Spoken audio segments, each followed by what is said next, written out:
ஆண்டவர் இயேசு கிறிஸ்துவின் நாமத்தினால் மகிழ்ச்சியும் சமாதானமும் நம் அனைவரோடும் இருப்பதாக. யோவான் 7:1, 2 மற்றும் 10, மேலும் 25 30 முடிய இயேசு கலிலேயாவில் நடமாடி வந்தார். யூதர்கள் அவரை கொல்ல வழித்தேடிக் கொண்டிருந்ததால் அவர் யூதேயாவில் நடமாட விரும்பவில்லை. யூதர்களின் கூடார விழா அண்மையில் நிகழவிருந்தது. தம் சகோதரர்கள் திருவிழாவிற்கு போன பின் இயேசுவும் சென்றார். ஆனால் அவர் வெளிப்படையாக அன்றி மறைவாக சென்றார். எருசலேம் நகரத்தவர் சிலர் இவரை தானே கொல்ல தேடுகிறார்கள், இதோ இங்கே இவர் வெளிப்படையாய் பேசிக் கொண்டிருக்கிறாரே, யாரும் இவரிடம் எதுவும் சொல்லவில்லையே, ஒருவேளை இவரே மெசியா என்று தலைவர்கள் உண்மையாகவே உணர்ந்து கொண்டார்களோ? ஆனால் மெசியா எங்கிருந்து வருவார் என்பது யாருக்கும் தெரியாமல் அல்லவா இருக்கும். இவர் எங்கிருந்து வருகிறார் என்பது நமக்கு தெரியுமே என்று பேசிக்கொண்டனர்.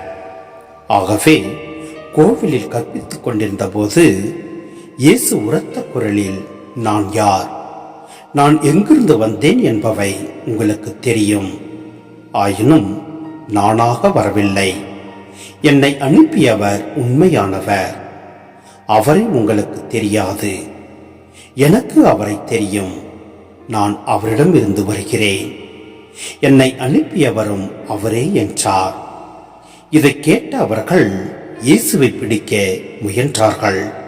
எனினும் அவருடைய நேரம் இன்னும் வராததால் யாரும் அவரை தொடவில்லை. சிந்தனை: மெசியா தாவீது குலத்திலிருந்து தோன்றுவார் என்பது யூத மக்களின் பொதுவான நம்பிக்கையாயிருந்தது.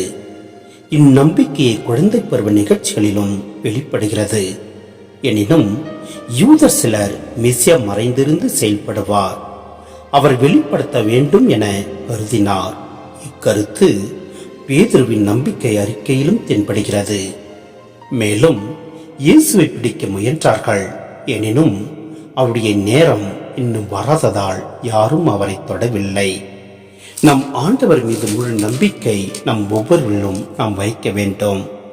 அவரே நம்மை வழிநடத்துபவர், ஆசீர்வதிப்பவர்.